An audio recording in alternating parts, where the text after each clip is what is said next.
Doctor Nusrat Jahan দৃষ্টি কাজ করছি ক্লিনিক্যাল সোশ্যাল ওয়ার্কার এবং সেক্সুয়াল হেলথ এডুকেটর হিসেবে আমার verified YouTube channel sex edu with doctor দৃষ্টির সাথে সবসময় চেষ্টা করি যৌন স্বাস্থ্য শিক্ষামূলক সচেতনতামূলক যে বিষয়গুলো রয়েছে সেগুলোকে আপনার সামনে তুলে ধরার বা আপনাদের সামনে তুলে ধরার। অনেক সময় অনেকেই আমার verified YouTube channel sex edu with doctor দৃষ্টিতে বিভিন্ন ধরনের যৌন স্বাস্থ্যমূলক বিশেষ কিছু প্রশ্ন করে থাকেন, যেগুলোর উত্তর দেওয়ার চেষ্টা করি একটু সহজভাবে ভিডিও বার্তার মাধ্যমে। এবং অনেক সময় সরাসরি অনেকে এসে দাম্পত্য জীবনে তাদের যৌন জীবনে বেশ কিছু অজানা প্রশ্ন থাকে বা বেশ কিছু ভুল ধারণা থাকে, ভ্রান্ত ধারণা থাকে, সেগুলোর সমাধান অনেকে আমার কাছে চেয়ে থাকেন। আমি মূলত চেষ্টা করি সেই সমস্যাগুলোর একটা সহজ সমাধান ছোট্ট ভিডিও বার্তার মাধ্যমে সহজ ভাষায় আপনাদের সামনে তুলে ধরার। আশা করি আমার এই ভিডিও বার্তাগুলি আপনাদের দাম্পত্য জীবনকে আরও সহজ, স্বাচ্ছন্দ্যময়, নিরাপদ এবং স্বাস্থ্যকর করে তুলবে। আজকে কথা বলবো যে বিষয়টি নিয়ে, সেটি হচ্ছে দাম্পত্য জীবনে নারী পুরুষ উভয়ের ক্ষেত্রে, বিশেষ করে পুরুষরা অনেকেই আমার কাছে জানতে চেয়েছেন যে আসলে কোন জিনিসটি ব্যবহার করলে তাদের দাম্পত্য জীবনে বা সহবাসে তাদের লিঙ্গের উত্থান দীর্ঘক্ষণ হবে অথবা তাদের সহবাসের সময়টা তৎক্ষণাৎ বৃদ্ধি পাবে। অর্থাৎ অনেকেই জানতে চান বা বেশিরভাগ পুরুষই এই জিনিসটা নিয়ে অনেক বেশি বিচলিত থাকেন বা অনেক বেশি আগ্রহ প্রকাশ করে থাকেন যে আসলে এমন কোনো কিছু কি আছে যে যেই জিনিসটা ব্যবহার করলে বা যেই জিনিসটা গ্রহণ করলে তার সহবাসের যে সময়টা রয়েছে সেটা তৎক্ষণাৎ দীর্ঘক্ষণ হয়ে যাবে বা বেড়ে যাবে বা একটা লম্বা সময় ধরে তিনি সহবাস করতে পারবেন, অর্থাৎ তার সেক্সুয়াল পারফরমেন্সটা ভালো হবে। হ্যাঁ, আজকে মূলত কথা বলবো এই বিষয়টা নিয়ে। তৎক্ষণাৎ আপনার সহবাসের সময় যদি বাড়াতে চান বা বৃদ্ধি করতে চান, সেই ক্ষেত্রে কিন্তু একটা খুব ভালো একটা বিষয় রয়েছে বা একটা বিষয় খুব ভালো একটা ভূমিকা রাখে, এবং সেটা হচ্ছে স্প্রে। আপনি যদি স্প্রে ব্যবহার করে থাকেন সেই ক্ষেত্রে কিন্তু আপনার সহবাসের যে সময়টা রয়েছে সেটা কিন্তু তৎক্ষণাৎ বেড়ে যায়। সেই ক্ষেত্রে আসুন আসলে বুঝতে হবে যে স্প্রেটা কি, স্প্রেটা কেন ব্যবহার করা হচ্ছে, স্প্রেটা কি কাজে লাগছে বা স্প্রেটা কখন ব্যবহার করছে এবং স্প্রের ভূমিকাটা কি, বা স্প্রে ব্যবহার করার ফলে এটার উপকারিতা কি বা অপকারিতা কি, আদৌ কোনো উপকারিতা আছে কি না বা অপকারিতা আছে কি না, এই প্রত্যেকটা বিষয় নিয়ে আজকে কথা বলবো। আমরা মূলত অনেকে সেক্সুয়াল যে বিষয়গুলো রয়েছে বা আমাদের দাম্পত্য জীবনে নারী পুরুষ স্বামী স্ত্রীর ক্ষেত্রে যে বিষয়গুলো নিয়ে আলোচনা করে থাকি, সেখানে দেখা যায় যে অনেকেই বিভিন্ন ধরনের প্রশ্ন করে থাকেন এবং তাদের মধ্যে একটা খুব কমন যে প্রশ্ন বা একটা খুব কমন যে আগ্রহ বা কৌতূহল থাকে, এবং সেটা হচ্ছে মূলত যৌন জীবনে দীর্ঘক্ষণ সহবাসে লিপ্ত থাকা।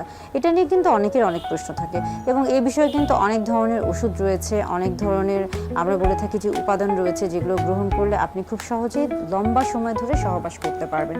তবে স্প্রের কথায় যদি আমরা এসে থাকি, সেক্ষেত্রে দেখা যাচ্ছে যে বিগত প্রায় 10 বছর আগের কথাও যদি বলে থাকি, যে 10 বছর আগেও কিন্তু স্প্রেটা খুব বেশি প্রচলিত ছিল না, কিন্তু ইদানিং স্প্রের প্রচলনটা অনেক বেশি পরিচিত হয়েছে এবং এটা অনেকের কাছে খুব বেশি, আমরা বলবো যে অনেকেই অনেক বেশি স্বাচ্ছন্দ্য বোধ করছেন এবং পছন্দ করছেন, এবং ইদানিং কিন্তু স্প্রেটা অনেক বেশি ব্যবহৃত হচ্ছে। তবে স্প্রে নির্বাচনের ক্ষেত্রে অবশ্যই আপনাকে কয়েকটা জিনিস খেয়াল করতে হবে, এবং একটা হচ্ছে তার মধ্যে খুবই গুরুত্বপূর্ণ, সেটা হচ্ছে বাজারে বিভিন্ন ধরনের স্প্রে পাওয়া যায়। আপনি কোন স্প্রেটি ব্যবহার করছেন এবং সেটা আপনার শরীরের জন্য উপযোগী কিনা, কিংবা সেটা আপনার শরীরে কোনো ক্ষতিকর প্রভাব ফেলছে কিনা, সেটা অবশ্যই জানার জন্য একজন চিকিৎসকের পরামর্শ নেবেন। কারণ বাজারে যে ধরনের স্প্রেগুলো রয়েছে সেখানে কিন্তু বিভিন্ন ধরনের উপাদান থাকে। মূলত আমরা বলে থাকি যে স্প্রের ক্ষেত্রে বর্তমানে যে উপাদানটা ব্যবহার করা হয়ে থাকে এবং সেটা হচ্ছে লিডোকেইন। লিডোকেইন আসলে স্প্রেকে দেখা যাচ্ছে যে আপনার এই যে সহবাসের যে সময়টা রয়েছে এটাকে দীর্ঘক্ষণ বাড়িয়ে তোলে।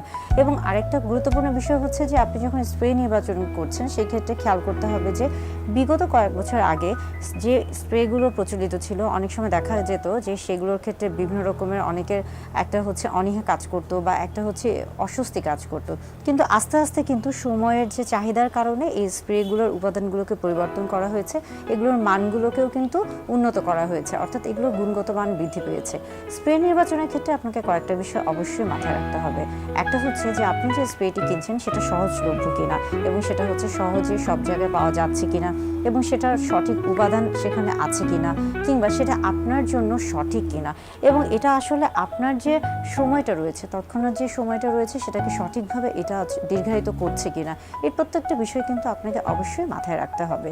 এখন আসি যে স্প্রে বিষয়ে যদি আমরা আসি, সেই ক্ষেত্রে খেয়াল করতে হবে যে স্প্রেটা কিভাবে ব্যবহার করা হয়। স্প্রে মূলত পুরুষদের ক্ষেত্রে, অর্থাৎ পুরুষ লিঙ্গে ব্যবহার করা হয়ে থাকে, এবং সেই ক্ষেত্রে খেয়াল করতে হবে যে খুব বেশি না, 2 থেকে 3 বার চাপ দিয়ে যদি আপনি ব্যবহার করে থাকেন তাহলে কিন্তু এটা হচ্ছে যথেষ্ট। এবং স্প্রে ব্যবহারের ক্ষেত্রে সবসময় খেয়াল করবেন যে স্প্রে কখনোই কিন্তু উপর থেকে দেওয়া যাবে না, এটা নিচ থেকে দিতে হয় এবং এটা কিন্তু একদম হচ্ছে ভিতরে দেওয়া যাবে না, এটা বাইরে দিতে হবে। এবং আমরা সবসময় বলে থাকি যে স্প্রে ব্যবহারের ক্ষেত্রে এই প্রত্যেকটা জিনিস কিন্তু খেয়াল করতে হবে। এবং আরেকটা খুব গুরুত্বপূর্ণ বিষয় হচ্ছে সহবাসের আগে অন্তত 10 মিনিট আগে স্প্রে ব্যবহার করা উচিত। এবং আপনারা কিন্তু স্প্রে ব্যবহার করে কন্ডোম ব্যবহার করতে পারেন, অর্থাৎ স্প্রে ব্যবহার করে কন্ডোম ব্যবহার করা যায়। অনেকে প্রশ্ন করে থাকেন যে স্প্রে ব্যবহার করে তিনি ওরাল সেক্স করতে পারবেন কিনা। সেই ক্ষেত্রে বলে থাকবো যে স্প্রে দেওয়ার পরে অবশ্যই আপনাকে অপেক্ষা করতে হবে স্প্রেটা যেন আপনি যেই স্থানে অর্থাৎ পুরুষ লিঙ্গের যেই স্থানে বা যেই অংশে চামড়া বা ত্বকে যে অংশে আপনি স্প্রেটা দিচ্ছেন সেই জায়গাটা শুকিয়ে যাচ্ছে কিনা, না শুকানো পর্যন্ত সেটা অপেক্ষা করুন এবং তারপরে আপনি সেখানে কন্ডোম পরিধান করুন কিংবা তারপরে আপনি ওরাল সেক্স করতে পারেন। সেই ক্ষেত্রে অবশ্যই আপনাকে না শুকানো পর্যন্ত অপেক্ষা করতে হবে, অর্থাৎ যতক্ষণ পর্যন্ত না জায়গাটা শুকাচ্ছে ততক্ষণ পর্যন্ত অপেক্ষা করতে হবে। স্প্রেটা যদি ভেজা ভেজা থাকে, আপনার চামড়া বা ত্বকটা যদি ভেজা থাকে, অর্থাৎ পুরুষ লিঙ্গ বা পেনিস যদি স্প্রে করার ফলে সেখানে যদি হচ্ছে ভেজা থাকে তাহলে কিন্তু ততক্ষণ পর্যন্ত সহবাস করা যাবে না বা ওরাল সেক্স করা যাবে না, বা কন্ডোমটাও কিন্তু তখন পরা উচিত হবে না। অর্থাৎ স্প্রে কিন্তু আপনার এই যে সহবাসের যে সময়টা রয়েছে সেটাকে তৎক্ষণাৎ দীর্ঘায়িত করবে। স্প্রে নিয়ে অনেকের মধ্যে অনেক ধরনের ভুল ধারণা রয়েছে। অনেকে মনে করে থাকেন যে স্প্রে যদি ব্যবহার করা হয়ে থাকে তাহলে এটা হয়তো বা দীর্ঘক্ষণ, মানে তিনি 1 দিন 2 দিন 3 দিন পর্যন্ত দীর্ঘক্ষণ সহবাস করতে পারবেন বা টানা সহবাস করতে পারবেন। আবার অনেকে মনে করে থাকেন যে স্প্রে তিনি যেই জায়গায় হচ্ছে দিচ্ছেন বা চাপ দিচ্ছেন সেই জায়গাটা হয়তো বা তার নিস্তেজ হয়ে যাবে। এই যে একটা ভ্রান্ত ধারণা, এই ধারণাগুলো থেকে বের হয়ে আসতে হবে। স্প্রে আসলে কিভাবে কাজ করছে, আপনি যখন যৌন উত্তেজক কোনো কিছু দেখছেন বা আপনার মধ্যে যখন যৌন উত্তেজনা কাজ করছে তখন কিন্তু আপনার যে শরীরে, বিশেষ করে পুরুষদের ক্ষেত্রে আমরা বলে থাকি পুরুষ লিঙ্গের রক্ত সঞ্চালনটা বৃদ্ধি পায় এবং সেখানে তখন হচ্ছে যৌন উত্তেজনা তৈরি হচ্ছে এবং সেখানে দেখা যাচ্ছে যে রক্ত সঞ্চালন যখন আপনার বৃদ্ধি পাচ্ছে তখন কিন্তু আপনার লিঙ্গ উত্থান হচ্ছে এবং এই লিঙ্গ উত্থানের ফলে সেখানে কিন্তু বীর্যটাও হচ্ছে খুব তাড়াতাড়ি বের হয়ে যাওয়ার একটা প্রবণতা কাজ করে থাকে। এই যে বীর্যটা যেন তাড়াতাড়ি বের না হয় বা এই বীর্যটা যেন তাড়াতাড়ি বের হতে না পারে সেই জন্য কিন্তু সেখানে স্প্রে দেওয়া হয়ে থাকে।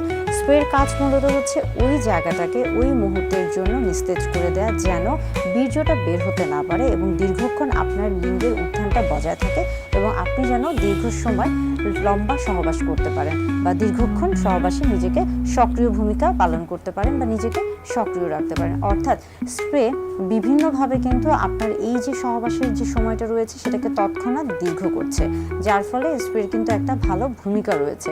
তবে স্প্রে নির্বাচনের ক্ষেত্রে আবারও বলছি যে আপনার জন্য কোন স্প্রেটি আসলে হচ্ছে সঠিক বা স্প্রেটা আপনি যেটা ব্যবহার করছেন সেটা সঠিক কিনা বা কোনটা ব্যবহার করা উচিত সেটার ক্ষেত্রে কিন্তু অবশ্যই একজন চিকিৎসকের পরামর্শ নেবেন। তবে স্প্রে নির্বাচনের ক্ষেত্রে আবারও বলছি যে আপনার জন্য কোন স্প্রেটি আসলে হচ্ছে সঠিক বা স্প্রেটা আপনি যেটা ব্যবহার করছেন সেটা সঠিক কিনা বা কোনটা ব্যবহার করা উচিত সেটার ক্ষেত্রে কিন্তু অবশ্যই একজন চিকিৎসকের পরামর্শ